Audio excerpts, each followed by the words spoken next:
இந்த பாலை கொஞ்சம் குடிமா. குடிமா. வேண்டாம்மா. அவர்கிட்ட இருந்து ஏதாவது தகவல் வந்துச்சா? எல்லாருமே பேசாமயே இருக்கீங்க. எதுவுமே எனக்கு அவரை பத்தி தெரியலம்மா. இது பாரு வைஜெயந்தி, ஒன்னும் பிரச்சனை இல்லை. என் வீட்டுக்காரரு சண்முகம் தம்பி எல்லாரும் போயிருக்காங்க. எப்படியும் தேடி கண்டுபிடிச்சு கூட்டிட்டு வந்துருவாங்க. இது பாரு, உனக்கு தான் உன் புருஷனை பத்தி நல்லா தெரியும் இல்ல. அவரு இப்படி அடிக்கடி கோச்சிக்கிட்டு போற மனுஷன் தானே, உனக்கு தெரியும்ல. இது பாரு, நம்மளை விட்டுட்டு அவர் எங்கேயும் தூரமா போயிட மாட்டாரு. அவருக்கு தெரிஞ்சிருக்கணும் இப்ப குழந்தை பிறக்கிற நேரம்னு கூட உணராம போயிட்டாரு. இது பாரு, வந்துருவாரு.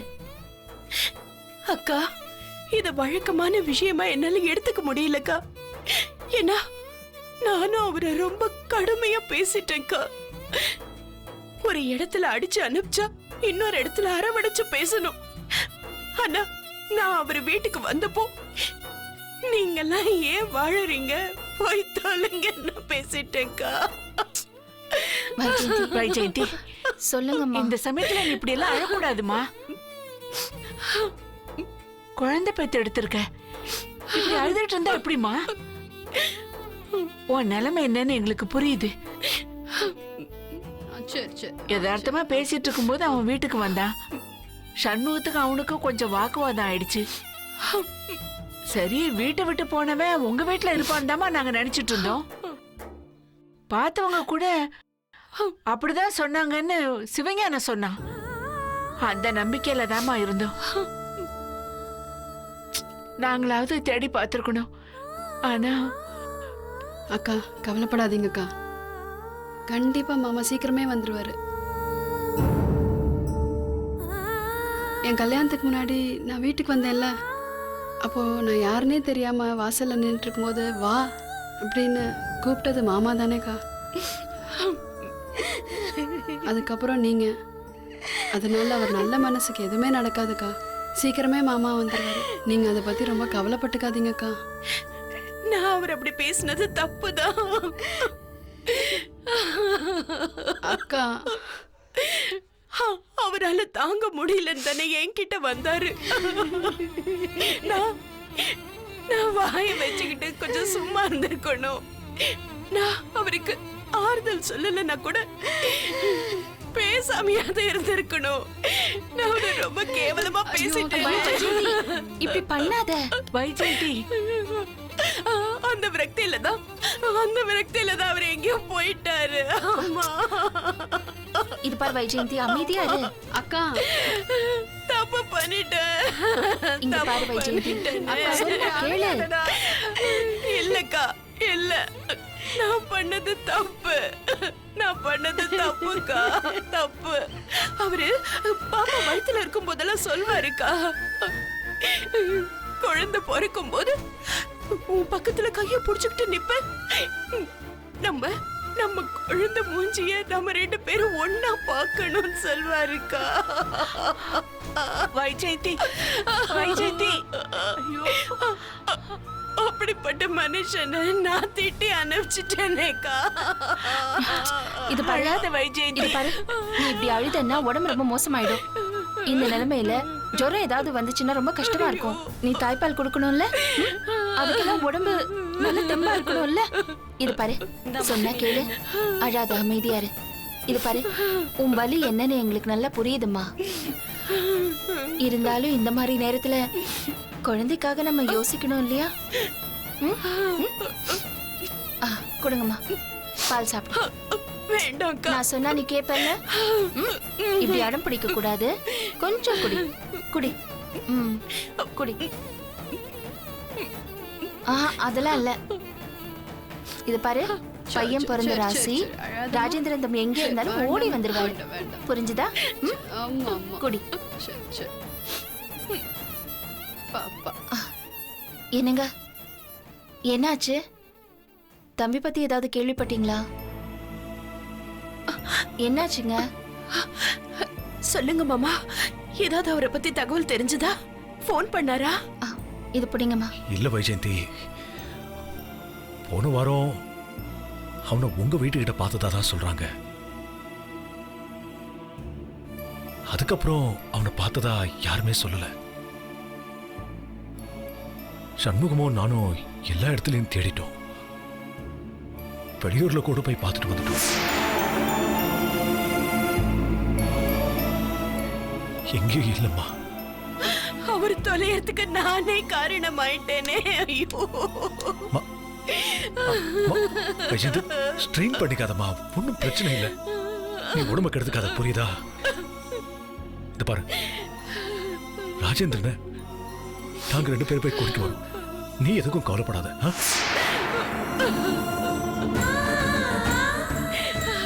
நாங்க கூட்டிட்டு வரோம்மா, எதுக்கும் கவலைப்படாத.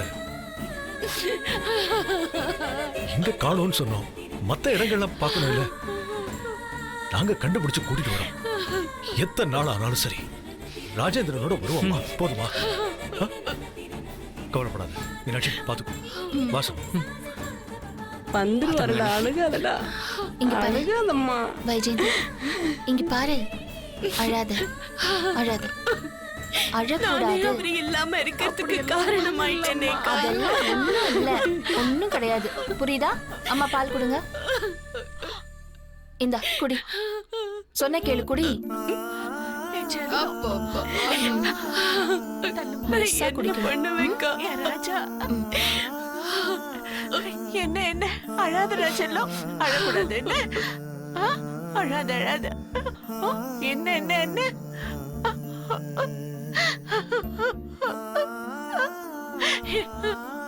குடிமா, குடிமா. குடிச்சுக்கடா. வேண்டாம்மா, உடம்பு என்னத்துக்கடா ஆகும்? ஒண்ணும் ஆகாது. நான் என்ன தப்பு பண்ணி இருந்தாலும் என்ன மன்னிச்சிடுங்கக்கா. என்ன? ஆ? இந்தாங்க பிடிங்க. இது பாரு, ஒண்ணும் இல்ல. நான் உங்களுக்கு எவ்வளவோ கெடுதல் நினைச்சிருக்கேன். நான் இப்போ கலங்கி போய் யாருமே இல்லாம நிக்கிறப்போ நீங்க தான் எனக்கு ஆறுதலா இருக்கீங்க. நான் பண்ண தப்பையெல்லாம் மன்னிச்சிடுங்கக்கா. அம்மா, ஒண்ணும் இல்லடா, சும்மா நினைச்சு அழுகாதடா. அவர் இல்லாம இருக்கிறதுக்கு நானே காரணமாயிட்டேனேம்மா. வந்துருவாருடா, கண்டிப்பா வைஜெயந்தி, வந்துருவாரு. அழுகாதடா. வைஜெயந்தி, குழந்தைய பாருடா. உன் குழந்தை முகத்தை பாருமா. ஐயோ, அவர் என்ன பண்றாரோ ஏது பண்றாரோ தெரியலையே. ஐயோ, அத்தை. ஒண்ணும் ஆகாது. குழந்தை பாரு, குழந்தை குழந்தைய பாரு. பாரு. குழந்தைய பார்த்து சந்தோஷப்படுறா. ஒண்ணு ஆகாது. ராஜேந்திரனுக்கு ஒண்ணு ஆகாது. அழக்கூடாது. அழாத. ம்.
என்ன அதான் கல்யாணம் எல்லாம் பண்ணிக்கிட்டல, அப்புறம் என்ன? தேவங்கிறப்ப வீட்டுக்கெல்லாம் வந்த, இப்போ காரியம் முடிஞ்சதும் தெரு முனையில காரை மறிச்சு கையை காட்டுற. ம், என்ன விஷயம்? ஐயோ அக்கா, தப்பா எடுத்துக்காதீங்கக்கா. எனக்கு வீட்டுக்கு வரத்துக்கு கொஞ்சம் சங்கடமா இருந்துச்சு. அன்னைக்கு வீட்டுக்கு வந்து வாழ்க்கை பிச்சை போடுங்கன்னு கெஞ்சின, அப்ப சங்கடமா இல்லையா? இப்ப சங்கடமா இருக்கா? ம், ஆமா, அன்னைக்கு நீயா வந்த மாதிரி சொன்ன, மீனாட்சி அனுப்புனதா சொல்லவே இல்ல, ஏன் மறைச்ச? ஐயோ இல்லக்கா, மீனாட்சி அக்கா பேரை சொன்னா நீங்க ரொம்ப கோவப்படுவீங்கன்னு கேள்விப்பட்டேன். அதனால தான்க்கா மறைச்சிட்டேன். ஓஹோ, அதனால நீங்க மறைச்சிட்டீங்க. கிராமத்து பொண்ணு, அப்பாவி பொண்ணு, அதுவும் அனாதை பொண்ணு. அன்னைக்கு நீ பேசினதை பார்த்து நானே ரொம்ப கலங்கி போயிட்டேன். ஆனா இதெல்லாம் நீ பண்ண டிராமான்னு தெரிஞ்சதுக்கு அப்புறம் வந்தது பாரு ஆத்திரம். அக்கா, நான் வாழ்நாள் முழுக்க உங்களுக்கு கடமைப்பட்டிருக்கேன்க்கா. இந்த வாழ்க்கையே நீங்க கொடுத்ததுக்கா எனக்கு. அதெல்லாம் விடு. என்ன வேணும்? எதுக்கு வந்த? நான் நடி சொல்ல போறியா? இல்லக்கா, கோர்ட்ல இந்த ட்ரையல் வரும்போது எங்க கல்யாண பிரச்சனையை எதுவும் நீங்க சொல்லி பிரச்சனையாயிட கூடாது. அதான பார்த்தேன். காரியம் இல்லாம வரமாட்டியே நீ. அன்னைக்கு என்னமோ சொன்ன? உங்களை பார்த்தா ரொம்ப நல்லவங்களா தெரியுது, நீங்க உங்க நியாயத்துக்காக போராடுங்க, உங்க நியாயம் கிடைக்கணும் அப்படி இப்படின்னு. இப்போ அதே சொல்லுவியா? நான் இப்பயும் சொல்றேன், உங்களுக்கு நியாயம் கிடைக்கணும் கண்டிப்பா. ஓஹோ, எனக்கு எந்த மாதிரி நியாயம் கிடைக்கணும்னு நீ நினைக்கிற?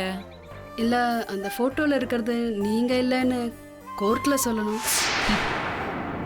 கோர்ட் ஐயன் மேல பழி சொல்லணும் கோர்ட் ஒத்துக்கிறதுக்கு? சொன்னது உன் புருஷனும் அந்த ஆளோட வக்கீலும். அவங்க ஒத்துக்குவாங்களா? நாங்க காட்டின போட்டோஸ் எல்லாம் ஃபோர்ஜரி, அதுல இருந்தது பானுவே கிடையாதுன்னு சொல்லுவாங்களா அவங்க கோர்ட்ல? மன்னிப்பு கேட்பாங்களா? செஞ்ச தப்புக்கு மன்னிப்பு கேட்கறதானமா நியாயம்? அதுதானே நீயும் ஃபாலோ பண்ணுவ? அந்த விஷயத்துல அந்த பாயிண்ட்ல நீயும் ஸ்ட்ராங்கா இருப்பல்ல? சொல்லு.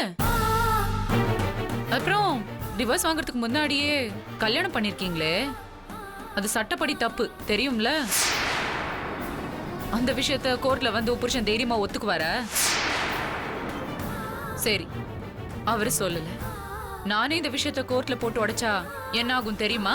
ஐயோ அக்கா, நீங்க வேணான்னு தூக்கி போட்ட ஒரு வாழ்க்கை, உங்களுக்கு சுத்தமா விருப்பமே இல்லாத ஒரு வாழ்க்கை, அவரை தண்டிச்சு என்னக்கா ஆக போகுது? சரி, இந்த பிரச்சனை எங்க ஆரம்பிச்சது? அந்த ஆளோட வாழ பிடிக்கலன்னு சொல்லி நான் மியூச்சுவல் டிவோர்ஸ் கேட்டேன். கொடுத்துருக்கலாம்ல? மியூச்சுவல் டிவோர்ஸும் கொடுக்க முடியாதுன்னு சொல்லிட்டாரு. அது மட்டும் இல்லாம கோர்ட்டுக்கு வந்து ஃபோர்ஜரியா போட்டோஸை காட்டி என்னோட யூஎஸ் போற சான்ஸை கெடுத்து என் கேரக்டர் அசாசினேட் பண்ணி எவ்வளோ பிரச்சனை பண்ணிருக்கான் தெரியுமா? அக்கா, நீங்க எல்லாமே மன்னிச்சு மறக்கணும்னு தான்க்கா நான் இங்க கேட்டுட்டு இருக்கேன். அன்னைக்கு வந்தா தானே கேட்டேன், இதை வச்சு கல்யாணத்துல பிரச்சனை பண்ணிடாதீங்கன்னு. அதான் நான் எதுவும் பிரச்சனை பண்ண மாட்டேன்னு சொல்லிட்டேன்.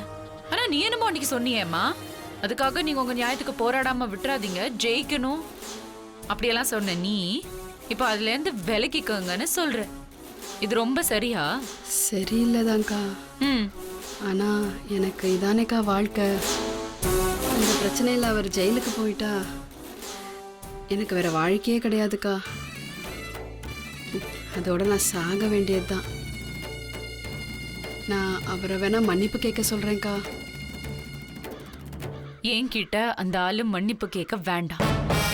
என்னை பத்தி தப்பா கோர்ட்ல சொன்னாரு இல்லையா, கோர்ட்டுக்கு வந்து எல்லாரும் முன்னாடியும் மன்னிப்பு கேட்க சொல்ல. அது எனக்கு போதும், புரியுதா? கண்டிப்பா நான் கேட்க சொல்றேன்க்கா. அக்கா, அப்புறம் அந்த போட்டோ விஷயத்த கோர்ட்ல ஒத்துக்கிட்டா அவருக்கு எதுவும் தண்டனை கொடுத்துருவாங்களாக்கா? அது வக்கீல் சொன்னதா சொல்லி சமாளிச்சுக்கலாம். அதையும் மீறி கோர்ட்ல இவரை தண்டிக்கணுமான்னு என்கிட்ட ஒப்பீனியன் கேட்டா எனக்கு இவரை தண்டிக்கிறதுல எல்லாம் விருப்பம் இல்ல. இவரை ஒத்துக்கிட்டதே போதும்னு சொல்றேன். அவருக்கு ஒன்றும் தண்டனை கிடைக்காது. நான் சொன்னா செய்வேன், தெரியும்ல? தெரியும்க்கா. ரொம்ப நன்றிக்கா. நான் வரேன்க்கா.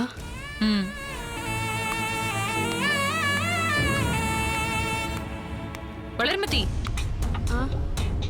இங்க வா.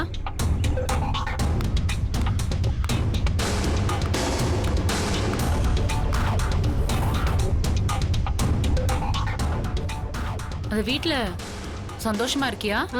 ரொம்ப சந்தோஷமா இருக்கேன்க்கா. உங்களுக்கு ஒரு விஷயம் தெரியுமா? அந்த வீட்ல சமையல் கட்டு பொறுப்பை என்கிட்டயே ஒப்படைச்சிட்டாங்கக்கா. நான் 1-2 நாள் சமைச்சு காட்டினேன். அதுக்கு அம்மா, மாமா, எங்க வீட்டுக்காரரு, மீனாட்சி அக்கா எல்லாரும் ரொம்ப பாராட்டினாங்கக்கா. நீயே இனிமே சமையல் கட்டு பொறுப்பு எடுத்துக்கோ அப்படின்னு சொல்லி சொன்னாங்க.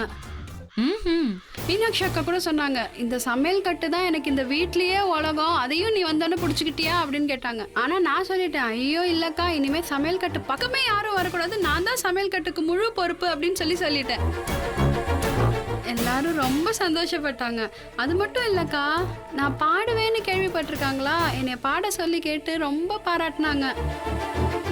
மீனாட்சி அக்கால எனக்கு 4-5 புடவை வாங்கி கொடுத்துருக்காங்க. இதோ இது கூட மீனாட்சி அக்கா வாங்கி கொடுத்த புடவை தான். அக்கா, உங்களுக்கு இன்னொரு விஷயம் தெரியுமா? உனக்கு எங்கேயாவது வெளியெல்லாம் போகணும்னா, சினிமாக்கு அதுக்கெல்லாம் போகணும்னா ஒரு நாள் முன்னாடியே சொல்லிடு, நாங்க ஏற்பாடு பண்ணிடுறோம் அப்படின்லாம் கூட சொல்லியிருக்காங்க. ரொம்ப சந்தோஷமா இருக்கேன்க்கா, நல்லா இருக்கேன்க்கா. Very good. இப்படி ஒரு அற்புதமான அடிமையை தான் அவங்க ரொம்ப நாளா எதிர்பார்த்துட்டு இருந்தாங்க. தெரியாதனமா நான் போய் சிக்கிக்கிட்டேன். இப்போ ஒண்ணும் கெட்டு போகல. அவங்க ஆசைப்பட்ட மாதிரி, அவங்க நினைச்ச மாதிரி ஒரு அற்புதமான அடிமை கிடைச்சிருக்கா. நல்ல சந்தோஷமா இரு. சரிக்கா.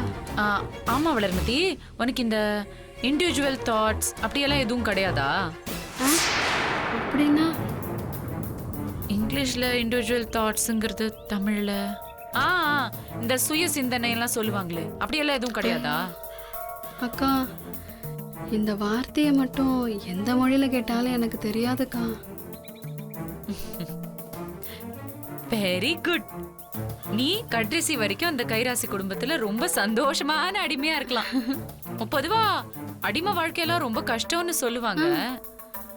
ஆனா நீ எல்லாம் அடிமையா வாழறதுல மட்டும்தான் சந்தோஷமா இருப்ப. கவலைப்படாத. அதுக்கு மாதிரி நீ ஏதாவது கத்துக்கணும் அப்படியெல்லாம் நினைச்சாத.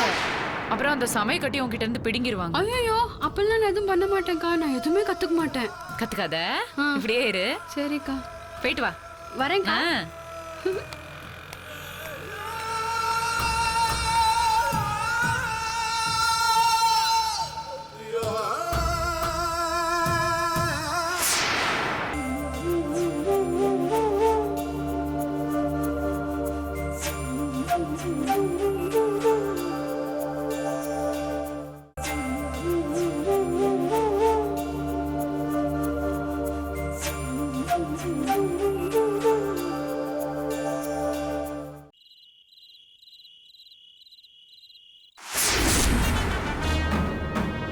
என்ன உமா, என்ன சொல்ற? நீ ஏன் அந்த நகையெல்லாம் வித்த? அம்மா, அவ வித்ததெல்லாம் இருக்கட்டும், அதை ஏன் பானு புடுங்கணும்? எங்களோட கல்யாணத்துக்கு அவங்க லோன் போட்டு 2 லட்சம் ரூபாய் கொடுத்தாங்களாம். என்ன பேசுற? அவ அண்ணா கல்யாணத்துக்கு அவ செஞ்சா, அதை எதுக்கு உன்கிட்ட இருந்து புடுங்கணும்? என் புருஷன் சம்பாதிச்சு எனக்கு மட்டுமே அனுப்புறாராம். அதான். என்னங்க இது? இதெல்லாம் ரொம்ப அராஜகமா இருக்கு. சரி உமா, எதுக்காக நீ நகையை வித்த? அண்ணே, அவருக்கு அங்க வேலை சரியா அமையலையா.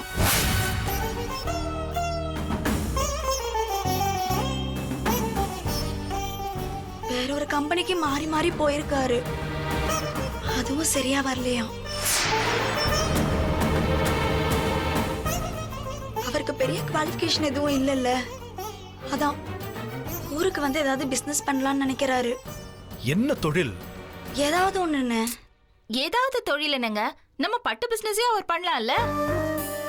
இல்ல மீனாட்சி, நம்ம தொழில சேர்த்துக்கிட்டா அப்புறம் சேதுராமன் சார் நம்ம ஏதோ திட்டம் போட்டு செய்யற மாதிரி நினைப்பாரு. ஆமாண்ணே, இப்ப மட்டும் என்ன நம்மள பத்தி பேசாமையா இருக்காரு? எல்லாத்துக்கும் நீங்களும் அண்ணியும் காரணம்னு சொல்லிட்டு தானே இருக்காங்க. இல்லங்க, மத்தவங்க சொல்றாங்கங்கிறதுக்காக நம்ம பொண்ணை நம்ம விட்டு கொடுக்க முடியாது. ஏதோ ஒரு தொழில் பண்ணி அவங்க நஷ்டமாயிடக்கூடாது. அன்னைக்கு என் தங்கச்சி கஷ்டப்பட்டப்போ நாம கடை வச்சு அவங்களுக்கு உதவி பண்ணலையா? அதுக்காக எங்க அம்மா வந்து என்ன பாராட்டவ செஞ்சாங்க. எவ்வளவு அசிங்கமா பேச முடியுமோ அவ்வளவு அசிங்கமா பேசுறாங்கல்ல.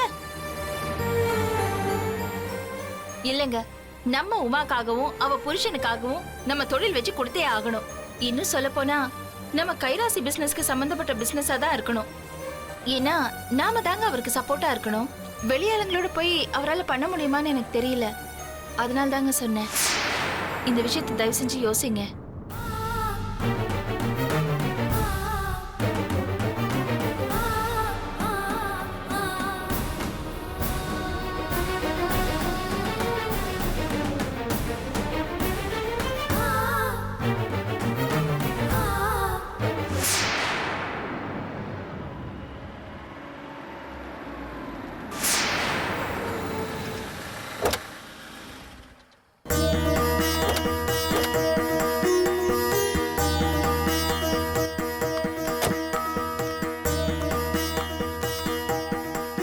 பாத்து வாமா. வாங்கண்ணே. வாடி. டேய் பேரா.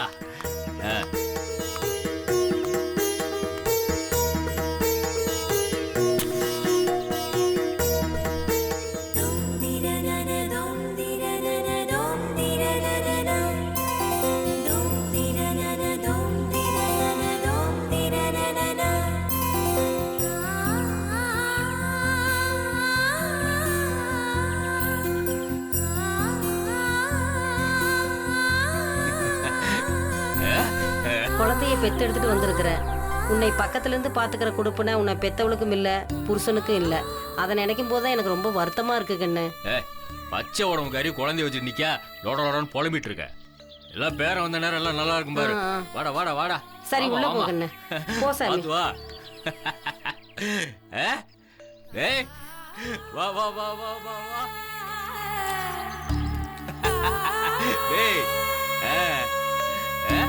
பாத்தியா உன் பங்களாவை பாரு. நீ தானே இனிமேல் இந்த வீட்டுக்கு ராஜா. பாத்து உட்காருமா. பாத்து பாத்து. டேய் உன் மாமனுங்கெல்லாம் வெட்டி போயில இருக்கானுங்க. நீ தாண்டா எல்லாம் நீ தாண்டா. ஆமா. டேய் டேய் எங்க அவள? வந்து பாருடி பேரன. பாரு. ஆமா நல்லா சரிங்க. ஒன்னும் குறைச்சல. உனக்கு என்னடி ஆச்சு? என்னாச்சு ஏதாச்சு? இப்பெல்லாம் நீ பண்றது எனக்கு சுத்தமா பிடிக்கலப்பா. நீங்க பாட்டுக்கு உங்க இஷ்டத்துக்கு அவனுங்களுக்கு சப்போர்ட் பண்ணி பேசிட்டு இருக்கீங்க. பெத்த மகன ஓ உங்களுக்காக நான் உயிரை கொடுப்பேன்ப்பா. அவனுக்கு என்னப்பா பண்ணுவானுங்க சொல்லுங்க? அவனுக்கு நம்மளோட எதிரி. அவனுக்கு முன்னாடி அசிங்கமா 4 பேர் முன்னாடி என்ன வெளியே போட சொல்றீங்க? சரி இவ்வளவு நாள் நம்ம மாப்பிள்ள எங்க போனான்னு தேடி கிழிச்சானுங்க அவங்க. ஏல சும்மா விஷயம் தெரியாம பேசாதல.